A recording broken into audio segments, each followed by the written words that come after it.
Good evening, viewers, and to all our listeners and watchers of the Car, Sim and Race Driver Show. It's another episode with me, Hugh Hatrick, and my very special guest and partner in crime, Andrew Dickson. Hello again. Well, it's a video tonight. It's working rather well. Mm-hmm.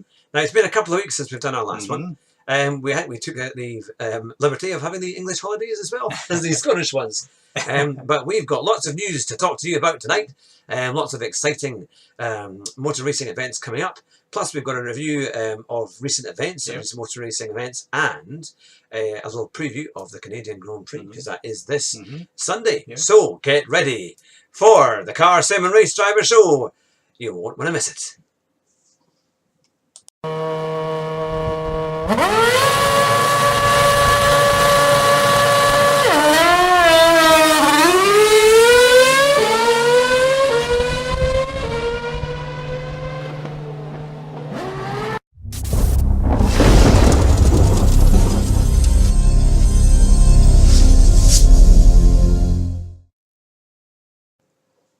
So we're ready to record, and it's this week on the Car, Sim and Race Driver Show. We've got more news on the Jim Clark Motorsport Museum. We've also got news on the third Formula W Series race, which is on this Saturday from Misano in Italy. And we've got the Canadian Grand Prix preview, which is also on Sunday. And I noticed you've got something about Nicky Lauda. Yes, we'll have to mention Nicky. It's really sad that he's died 70 years old, but he's had 43 extra years. Yeah. I mean, that crash was horrendous. Yeah. And then the news, they played it all again. And for anyone to survive that was something. I mean, he was given the last rites. Aye, that's right, wasn't it? And then 40 days later he was back racing. Yeah. It was incredible. Yeah. Many people have said that was actually the greatest sporting comeback of all time. Yeah. And it was something else. I remember him when he did the driver safety briefing, or when he did like the F1 racing drivers kind of safety group that was kind of reformed in '94 after the tragedy of Imola, with Ratzenberger and Senna. And he was, I think people really trusted him. You know, at the end of the day, it really seemed to work, and it was pretty good.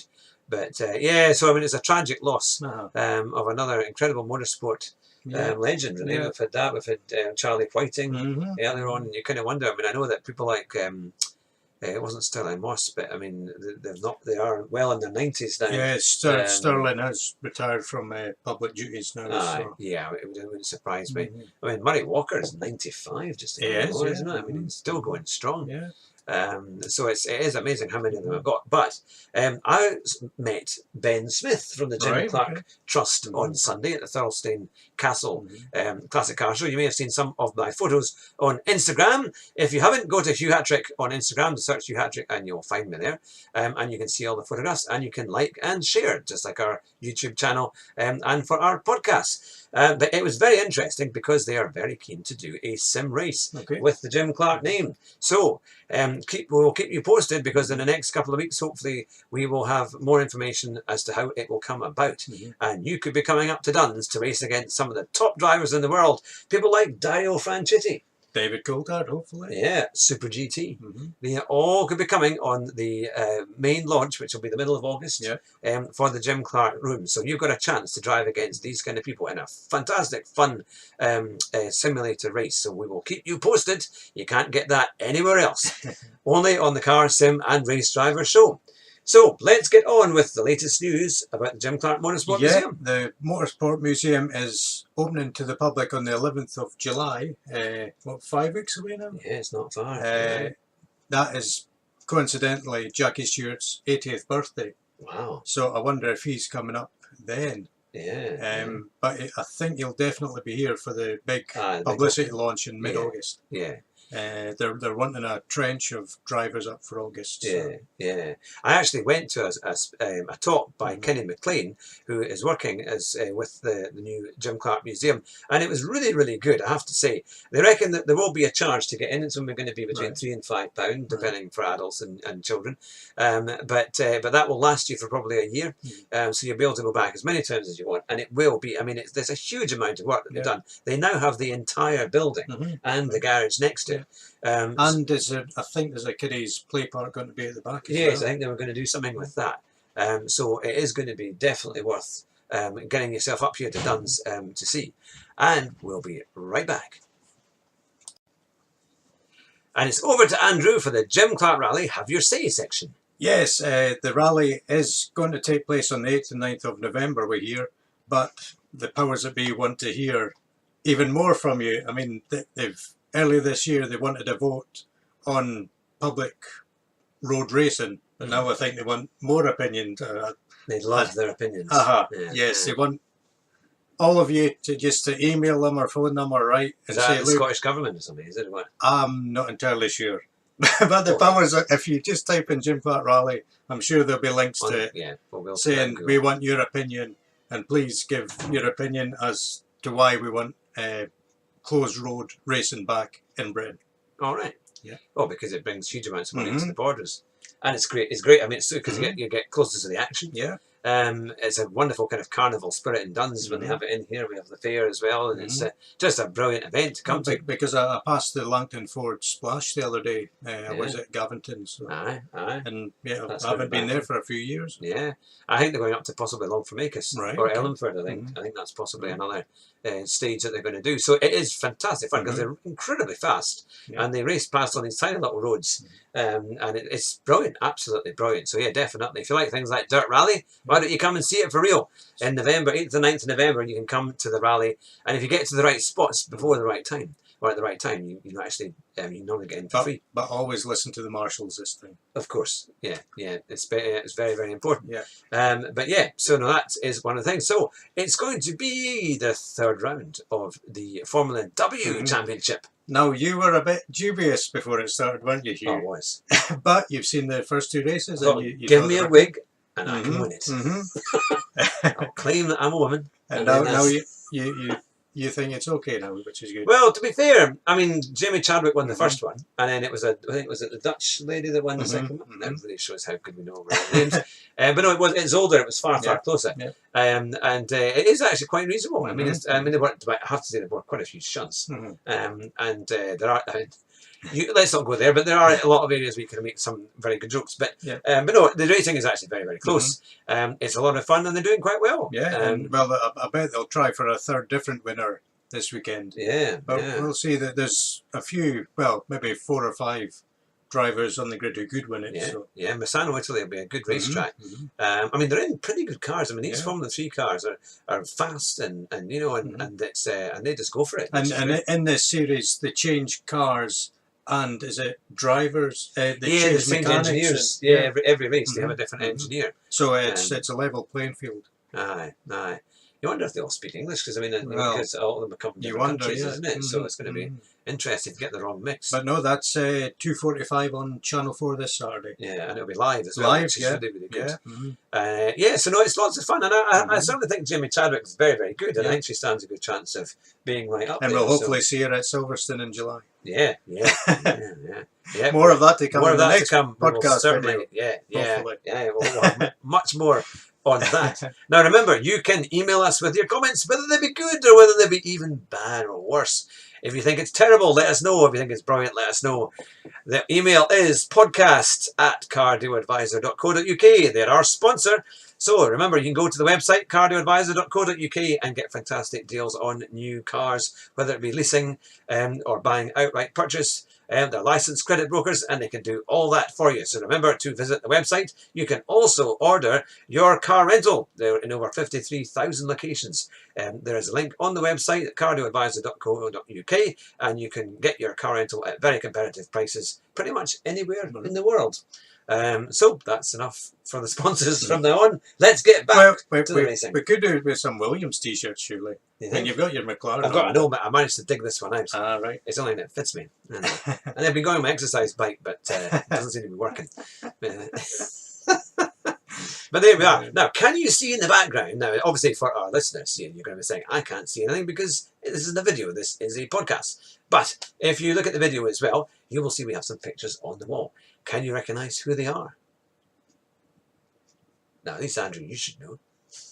Well, I know who the middle ones are. We've got Alonso, we've got Button, and we've got, at the far side, Me and David Perel. Friend of the show. Yes, friend of the show. And he might actually be coming for our simulator race as well. He's very keen to do something like that. I met him at the Blancpain GT Championship at Silverstone about 3 weeks back. And I got that photograph. So I'm hoping to fill up the wall with these photographs by using these kind of tile things that you get on your mobile apps. They get you a fantastic deal on the photographs. So there'll be lots of new motor racing ones to come with the people we meet. And potentially David Coulthard is coming next Saturday. Well, you've got history with David. You've stalked him before. So. I have. But the restraining order has now been released. Right. Because I think I'm busy next Saturday, but is it next Saturday's signing in Melrose? Yeah, so if you're in Melrose or anywhere near Melrose, in the East, what's it called again? The trading Main Street Trading. Main Street Trading, which is a big bookshop. He will be signing his new book, so you can get it autographed and you can ask him a few questions. And he'll run a mile when he sees your face again. Yeah, so I would go before I go. Well, I don't know if I'll be allowed to go. You never know. But yeah, that's fantastic because it's rare that we get these really good F1 drivers coming. Well, when he's up, he'll probably come and have a look at the room as well. Yeah, I would think so. So it's worth. And I think he'll try and come in July and August. So. Yeah, I would think so. He'll probably be bringing some of his Formula W folk with him, and that. So there you have it. So that will be extremely good. So let's get on to the Canadian Grand Prix. It's always actually a bit of a cracker of a race. I mean, because it's very, very fast. Mercedes have an engine update. And remember, Kubica is back in there, so remember his massive crash there. But he won. He won the year later at Canada, didn't he? But that's unlikely this year. Yes, to be fair. It's Williams starts with a head start of about 2 minutes. I think they've started now. Poor thing. Mind you, they did do a bit better in Monaco. I think they were about 15th and thereabouts. But they were still about 2.5 seconds off the pace. Obviously, when you get further and further down, it's so difficult to catch up. But hopefully, Kubica's crash was amazing. It was a real massive one, and he just went straight into the wall. He missed all the tyres and hit the worst possible place. But no, that's going to be something. I mean, it's kind of fast and furious because you've got all these long straights, big braking areas, big hairpins. You've got the incredible chicane at the end, which is called the Wall of Champions, where all of them have been pretty much in. Schumacher, Hill, Villeneuve.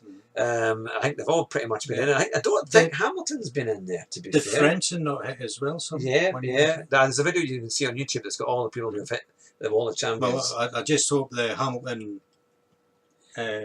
Verstappen battle happens again because he should have been. Max should have been second last time, but he was penalised. Oh yes, with the dodgy release. But no, I mean, we'll have to say the Red Bull was doing remarkably well. I think on that kind of circuit, there's a chance they could do quite well as well. Ferrari still say they can win, but we're you just don't know. This year now. I mean, and yet their performance in testing was very, very good. But it's still been quite exciting races. I mean, the Monaco race was a brilliant one to watch because you really thought, Verstappen did try and nearly took Hamilton off, but at least he tried, And Leclerc, that was a write-off last time.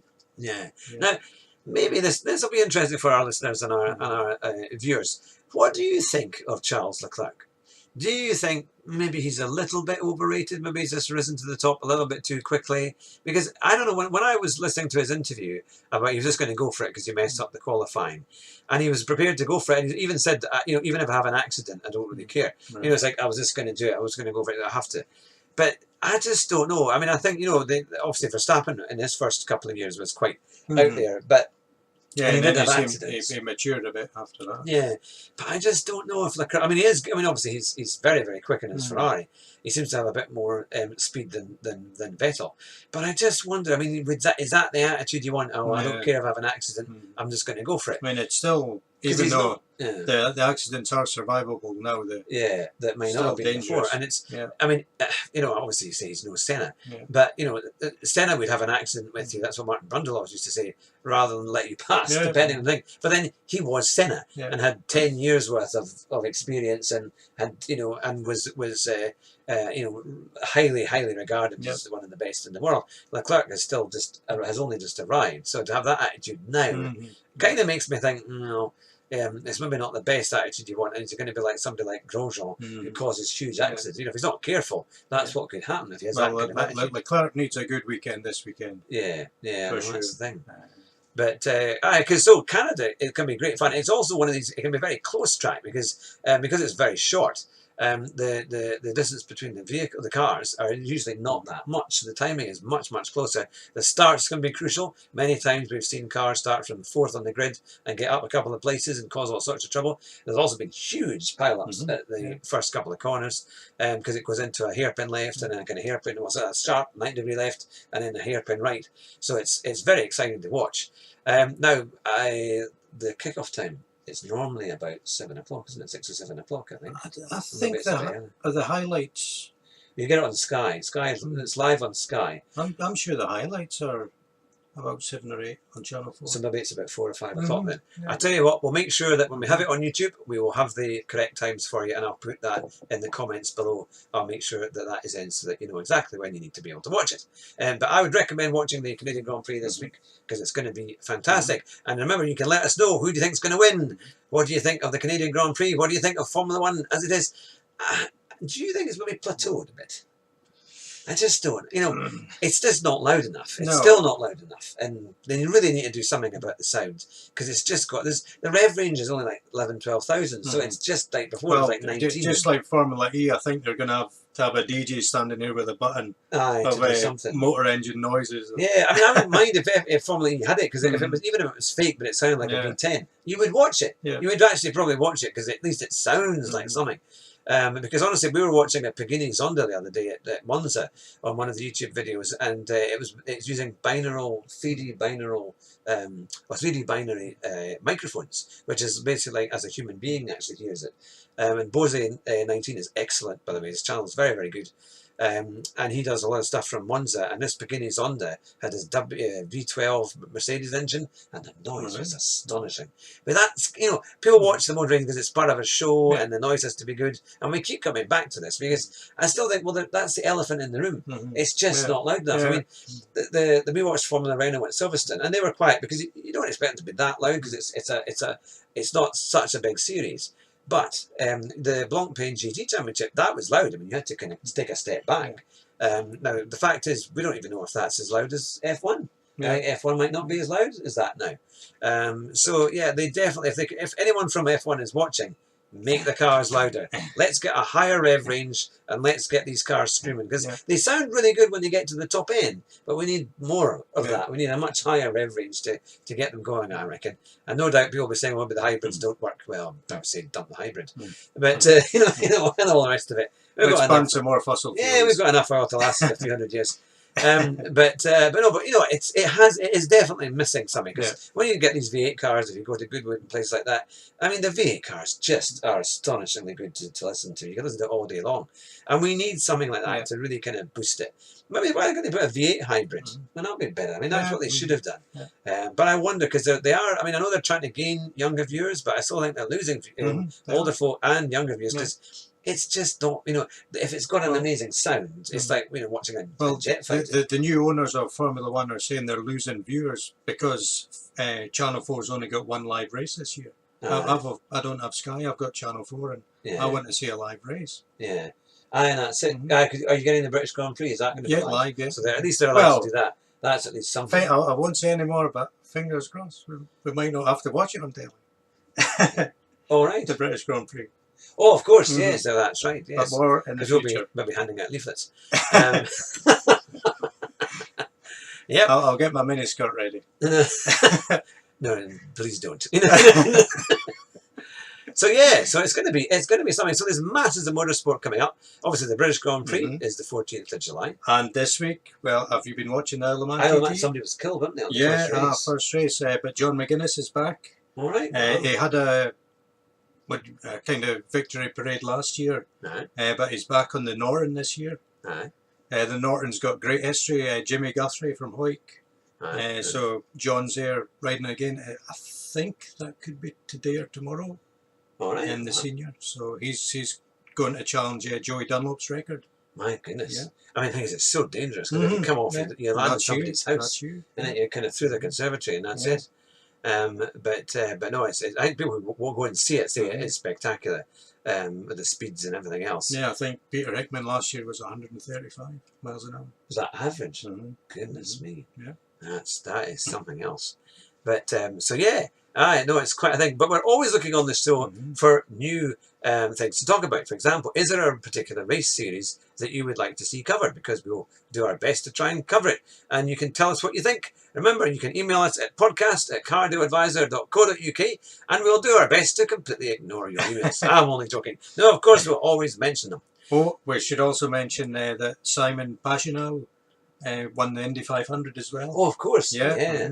I haven't seen any highlights yet, but Graham Rahal had a big crash as well. He's okay, but yeah, it is something. Simon Pagenaud won that. So. I watched one of the IndyCar races as well from, now it was Detroit, and it was wet, and that was something else because the cars really struggle. And there was this great picture of one of the cars that was on slicks and driving in the wet, and it was something else because it was just, he had no grip. He was trying to go in the wet patches a bit here and there, but although actually I think if he's on a dry, because there was a kind of dry line, but if he's on slicks, why is he going on the wet part of the race? Because you think the wet part of the track, you want to be surely on the dry part to try and do it. But he was struggling. He was about 20 seconds slower than anyone else. But then obviously had the wrong tyres. But the other ones were on intermediates. Oh yeah, another series, the touring cars. The last 3 races have been really good as well. So. Right. Yeah, that's not this weekend, so should be coming up again soon as well. Yeah, there must have been one last week then. No, there's been a wee break. All right. Yeah. Oh. Yeah. Well, by the time we've edited the video, we'll know exactly when that time is. So so we don't like to sound like a bunch of bubbling idiots. But never mind. Not all the time anyway. Oh, that's the thing. They're all there. And you can still have time to register. Just go on the Company Car in Action. You'll find it on Google. And you can register there if you're involved in fleet or a leasing broker or things like that. It's well worth going because it gives you a chance to drive all these cars in one place. And it's also unaccompanied. Right. So it's a great way to get a test drive if you're buying more than one car, if you're a fleet buyer or to do with fleet and leasing. And that's going to be next week, which is fantastic. So yeah, and what's more, let's have a little chat about some of the cars. Now, what you've got a Kia, haven't you? You've got a Picanto. I used to have a Hyundai i10, and they've both recently been updated, and they're actually extremely good little cars now. Now, how long have you had your i10, your Picanto for? A couple of years now. Now, the first Kia I had, the axle actually flexed. Oh, right. That was maybe 12 years ago. Oh, well. And so that was fun going around corners. So they fixed that now. Well, that's at least something. But there's lots of new cars coming, and we are going to have a quick rundown of one or two of them. There is the new MG ZS, of which I will put some pictures on. Or if I can attach it to the video later on when I edit it, you'll see some pictures of that. And potentially the electric version is going to have nearly 190 miles worth of range, anywhere between 160 and 190 miles, I reckon. And it's only going to cost about £26,000. Now, there's always a discount. That's before your government grants and things like that. So it could actually be one of Britain's best value, fully electric cars. Plus, it's an SUV. It looks great. It looks like a Mazda, basically. Mazda from the front, Hyundai Tucson from the back. But it's very smart. Lovely interiors. You get lots of equipment with it, and it's supposed to drive quite well. It was recently displayed at one of the London motor shows that they had, and that should be coming out towards the end of this year. So for all of you who like electric cars, then certainly the MG ZS I would definitely have a look at. And even in its current petrol form, it's a very cheap car, starting off about £12,500, but there's some great deals available. So yeah, definitely well worth a look. Don't buy that Mocha. Make sure you buy an MG ZS instead. But yeah, so that's one of the great new cars. There's a lot of new BMWs coming out. They've just launched this M8 version of the new 8 Series with the M style, and that's going to be some cracker of a car. But when I come back from Company Car in Action next week, I'll have lots of fantastic reports and hopefully plenty of video. Is that next weekend? Or? During the week. Right. So we'll have lots of information on all the new cars that will be available there. And one of the cars I'm actually most looking forward to is the new Peugeot 208. Now, if you've not seen it, you need to have a look. We'll again try and put some pictures on the video as well. It's a phenomenal looking car, especially the top of the range version. Really smart. Peugeot have really gone a big step forward in their design and quality. So that's coming out probably by the end of this year, actually, onto the British market. So that should be an excellent car to look out for. But there's so many deals. We've got the new Evoque, we've got the new Discovery Sport, again, all lovely cars to have. There are deals as well, things like the Land Rover Discovery that was very much, you know, you couldn't get money off that. Now you can. Send us an email and we can put you in touch with dealers that can get you a fantastic discount and get you a great deal on a new Land Rover, as well with some Jaguars too. There's some good deals on Jaguars. The market's a little bit quiet out there, so it's one of our top buying tips. It's always good. June's a good month to go and buy a car because dealers are a bit quiet. They no longer have the August rush. It's now the September rush, and because it's September and March, it doesn't really affect them as much. So this is a great time to go and buy a car. But I think that's probably, is that about it for this week? So, for this We've covered quite a bit. Yeah. So, that's been the Car Sim and Race Driver Show. Remember our motto, drive fast and try not to crash. It's bye from me. Bye for now. See you next week.